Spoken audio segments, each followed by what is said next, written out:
नमस्कार मित्रांनो, दूध व्यवसायामध्ये फॉस्फरसला प्राधान्य का द्यायचं किंवा फॉस्फरस आपल्या जनावरांमध्ये कमी आहे का हे कशा प्रकारे ओळखायचं. अजूनपर्यंत कुणीही सांगत नाही की फॉस्फरस आपल्या जनावरांमध्ये कमी आहे का ना हे ओळखण्याची टेक्निक काय आहे ते. आज आपण व्हिडिओच्या माध्यमातून सांगणार आहे की तुम्ही घरच्या घरी सहजपणे ओळखू शकता की आपल्या जनावरांमध्ये फॉस्फरसची कमतरता आहे का. आणि सगळ्यात महत्वाचं म्हणजे फॉस्फरस जर कमी असेल ना तर गायी हिट वर येत नाही, त्या गायी रिपीट होतात, गायी गाभण राहत नाही, त्या बरेचसे प्रॉब्लेम आपल्या गोठ्यामध्ये फॉस्फरसमुळे येत राहतात. पण प्रॉब्लेम असा आहे की फॉस्फरस आपल्याला ओळखायचं कसं किंवा फॉस्फरस ची ट्रीटमेंट कशा प्रकारे करायची ह्या गोष्टी अजून कुणीही सांगत नाही आपल्या शेतकऱ्यांना. व्हिडिओ बघायचं, कोणाचं तरी मेडिकल मधून जायचं, पावडरी आणायच्या आणि चारत बसायचं. त्याचा रिझल्ट आपल्याला माहिती आहे की कशा प्रकारे भेटतो, प्रॉपर फॉस्फरसची ट्रीटमेंट कशा प्रकारे केली जाते आणि खरंच आपल्या जनावरांमध्ये फॉस्फरसची कमतरता आहे का हे आज आपण सांगणार आहे कशा प्रकारे ओळखायचं. त्यासाठी व्हिडिओ हा शेवटपर्यंत नक्कीच बघा. व्हिडिओ जर आवडला ना तर लाईक करा, चॅनलवरती नवीन असेल तर चॅनलला सबस्क्राईब करायला विसरू नका. नमस्कार मित्रांनो, शेतकरी आणि टेक्नॉलॉजी आपल्या युट्यूब चॅनलमध्ये स्वागत आहे.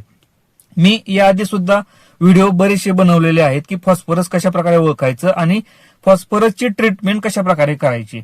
मित्रांनो, एक गोष्ट लक्षात असू द्या, फॉस्फरस ओळखणं खरंच खूप सोपं आहे. फक्त त्या गोष्टी आपल्याला व्यवस्थितपणे सांगितल्या जात नाहीत, एक्सप्लेन करून सांगितल्या जात नाहीत. त्या काय होतं की जरी डॉक्टर जरी आले तरी तुम्हाला फक्त सांगितलं जातं की फॉस्फरस कमी, फॉस्फरस चारा, पावडर लिहून देतात, तुम्ही आणता आणि चारता. पण किती प्रमाणात द्यायची, कशी द्यायची, किती दिवस द्यायची ह्या गोष्टी तुम्हाला कुणीही डीप मध्ये माहिती देत नाही. आणि यामुळे काय होतं माहितीये का की आपल्या जनावरांमध्ये गायी हिटवर येत नाही, त्या गायी आली हिटवर तरी गायी गाभण राहत नाही. बऱ्याचशा टायमिंगला 1 महिना झालं, 2 महिने झालं, गायी वेल्यानंतर लगेच दुधाला कमी येतात, गायीच्या अंगावरची चकाकी कमी राहते, गायीचं वजन वाढत नाही. बरेचसे प्रॉब्लेम मित्रांनो फॉस्फरसच्या डिफिशियन्सी कमतरतेमुळे आपल्या जनावरांमध्ये होतात. गायीचं सगळ्यात महत्वाचं की दगडे असू द्या किंवा गोचिरताप असू द्या, अशा मोठ्या आजारांमधनं गायी रिकव्हरी लवकर का होत नाही त्या कारण मित्रांनो एखादी गोष्ट जर आपल्या जनावरांमध्ये कमी असली ना तर त्याचा साईड इफेक्ट हा आपल्या जनावरांमध्ये 100% जाणवतो. आणि त्यामुळे काय होतं की रिकव्हरी जी चान्स असतो ना गायचा लगेच नीट व्हायचा तो लवकर नीट होत नाही, कारण डिफिशियन्सी हे सगळ्यात मोठा प्रॉब्लेम आहे मित्रांनो. आणि तेच आपण व्हिडिओमध्ये सांगणार आहे. एकच गोष्ट लक्षात असू द्या, फॉस्फरस कशा प्रकारे ओळखायचं आपल्या जनावरांमध्ये.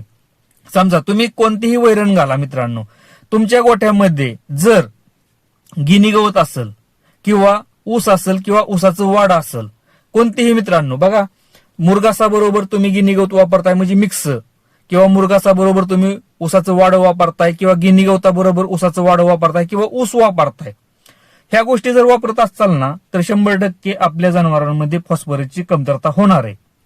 आता तुम्ही म्हणसाल की आम्ही मुरगास वापरतोय, मुरगासामुळे फॉस्फरस कमी पडत नाही. नाही मित्रांनो, तुम्ही जरी गिनी गवत वापरत असाल मुरगासा बरोबर किंवा मुरगासा बरोबर तुम्ही जर ऊस वापरत असाल, ऊसाचं वाड जर वापरत असाल ना तर तुमच्या जनावरांमध्ये फॉस्फरसची कमतरता 100% जाणवणार आहे. आता याचा रेट काय होतो की 50-50 राहतो. म्हणजे तुम्ही जर मुरगासाचं प्रमाण जास्त ठेवत असाल ना तर थोडंसं तुमच्या गोठ्यामध्ये 10 गायी असतील तर एक साधारणतः 2 गायींना हा प्रॉब्लेम जास्त जाणवतो. 8 गायी तुमच्या व्यवस्थितपणे राहणार आहे, त्या गाभून राहणार आहे, पण 2 गायींमध्ये हा प्रॉब्लेम तुम्हाला 100% जाणवणार आहे की गायी रिपीट होतात किंवा गायी हिटवर येत नाही त्या.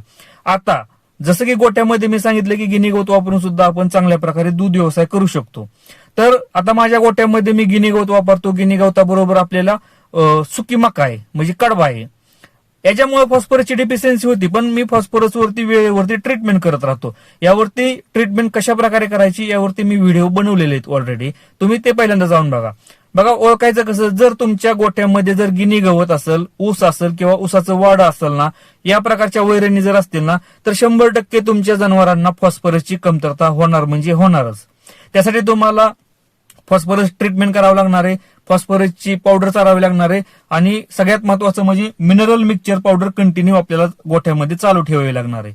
आता ही झाली एक पद्धत. आता सेकंड काय आहे मित्रांनो सांगतो. सेकंड गोष्ट काय आहे, जर तुमच्या गोठ्यामध्ये जर रिपीट होण्याचं गायींचं प्रमाण जर वाढत असेल किंवा गायी जर हिटवर येत नसतील, गोठ्यामध्ये 10 गायी येत्या तुमच्या आणि 10 गायींपैकी जर तुमच्या 6 गायी 7 गायी जर हिटवरच येत नाही किंवा रिपीट होत्यात ना तर एकच गोष्ट लक्षात असू द्या, फॉस्फरसच्या कमतरतेमुळे हा प्रॉब्लेम आपल्या गोठ्यामध्ये आलेला आहे.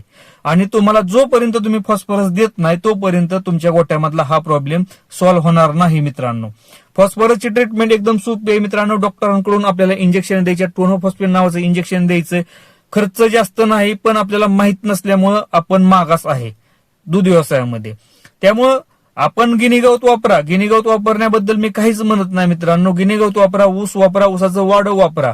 यामुळे आपल्याला याचं साईड इफेक्ट 100% आपल्याला गोठ्यामध्ये जाणवणार आहे. फॉस्फरस असू द्या किंवा कॅल्शियम असू द्या. आता सेकंड व्हिडिओ आपण कॅल्शियम वरती बनवणार आहे. फॉस्फरस आणि कॅल्शियम हे कमी होतच मित्रांनो. असं नाही की तुम्ही मुरघास वापरला म्हणजे ह्या गोष्टी प्रॉपर त्या गायीला न्यूट्रिशन मधून भेटतात, असं नाही मित्रांनो. फॉस्फरस कमी कधी होतं मित्रांनो, ज्या टायमिंगला हे जर प्रॉब्लेम तुमच्या गोठ्यामध्ये यायला लागलं, गायी हिटवर येत नाही, गायी रिपीट होतात, म्हणजे तुमच्या गोठ्यामध्ये जर 10 गायी असतील आणि 10 पैकी जर 6, 7, 8 गायी जर रिपीट होत असतील किंवा हिटवर येत नसतील, प्रॉब्लेम देत असतील ना, तर 100% तुमच्या गोठ्यामध्ये डिफिशियन्सी म्हणजे कमतरता आहे फॉस्फरसची. आणि फॉस्फरस कशा प्रकारे द्यायचं यावरती आपण व्हिडिओ बनवलेले आहेत. प्रॉपर ट्रीटमेंट मित्रांनो आपण सांगितलेले आहे, कशा प्रकारे तुम्ही डॉक्टरांच्या मदतीने ट्रीटमेंट करून आपल्या जनावरांमधलं फॉस्फरसची कमतरता ही पूर्णपणे संपवू शकता. म्हणजे फॉस्फरस तुमच्या गोठ्यामध्ये कमी पडणारच नाही तुम्ही जर व्यवस्थितपणे ट्रीटमेंट केली तर मित्रांनो. पण तुम्ही जर याच्याकडे लक्ष दिलं नाही तर मी गॅरंटी देऊन सांगतो की कालांतराने तुमचा गोठा हा बसणार जाग्यावर. कारण तुम्हाला उत्पन्नच कमी भेटणार आहे, गायी गाभण राहणार नाही त्या, आणि खाली गायी सांभाळणं शेतकऱ्याला परवडत नाही. आपल्याला माहित आहे, एक व्याज जरी एखाद्या गायीचं बुडालं तर ती गाय आपल्याला परवडत नाही. आणि तुम्ही जर 8 आणि 10 गायी जर खाली जर सांभाळायचं म्हणलं तर तुमचा दूध व्यवसाय हा पूर्णपणे लॉसमध्ये जाणार आहे. त्यामुळे मित्रांनो फॉस्फरसला प्राधान्य द्या. ह्याच्या आधी व्हिडिओ बनवलेले आहेत, फॉस्फरस कशा प्रकारे द्यायचं. फॉस्फरस वरती जास्त खर्च येत नाही, पण त्या गोष्टी आपल्याला माहित नसल्यामुळं आपण त्या फॉस्फरसकडे थोडंसं दुर्लक्ष करतो. मित्रांनो 100% रिझल्ट भेटतो फॉस्फरसची ट्रीटमेंट केल्यानंतर. व्हिडिओ जर आवडला असेल तर लाईक करा. चॅनलवरती नवीन असेल तर चॅनलला सबस्क्राईब करायला विसरू नका. धन्यवाद.